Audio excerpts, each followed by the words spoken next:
VKR TV VKR voice ఇదే నిజం. భూములు కబ్జా అవుతున్నా పట్టించుకోరా. తెలంగాణలో భూములు అన్యాక్రాంతమైపోతున్నా పట్టించుకోవట్లేదని అధికారులను గర్రం అంటా ఉన్నాడా లేదా మరి కాంగ్రెస్ వాళ్ళని అంటా ఉన్నాడా?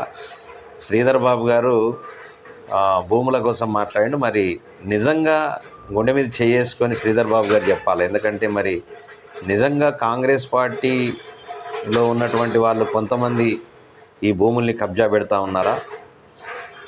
మరి నిజంగా ఎవరు కబ్జా పెడుతున్నారు అనేటటువంటిది వాళ్ళే నిర్ణయం చేసుకోవాలా. ఎందుకంటే ప్రభుత్వం వాళ్ళది, వాళ్ళ ఆధీనంలో ఉన్నది.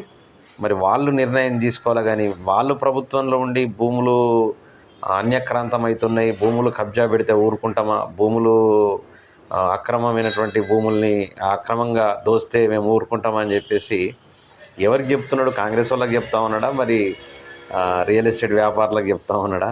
రియల్ ఎస్టేట్ వ్యాపారం చేసే వాళ్ళంతా కూడా వాళ్ళే కదా, మొత్తం ఈ అధికారంలో ఉన్నటువంటి వాళ్ళే ఉంటారు జనరల్గా. ఏ వ్యాపారం చేసినా ఏది చేసినా ప్రభుత్వ ఆధీనంలో ప్రతి భూమి ఉంటుంది. ప్రభుత్వము చేసిన విధానమే తప్పుదోవ పడుతుంది తప్ప సామాన్య ప్రజలు 80% ఉన్నటువంటి సామాన్య ప్రజలు భూముల్ని కబ్జా చేయరు, భూముల్ని ఆక్రమించుకోరు. అది గమనించాలి శ్రీధర్ బాబు గారు, మంత్రి గారు. మరి అది గమనించకుండా ఉట్టిగా ఏదో నామకే వస్తా స్టేట్మెంట్లు ఇస్తే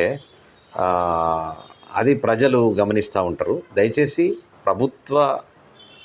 మీ ప్రభుత్వం ఉన్నది కాబట్టి మీరు అన్యక్రాంతం కాకుండా, భూములకు అన్యక్రాంతం కాకుండా కాపాడవలసినటువంటి బాధ్యత మీ మీద ఉంది. ఇది గమనించాలా.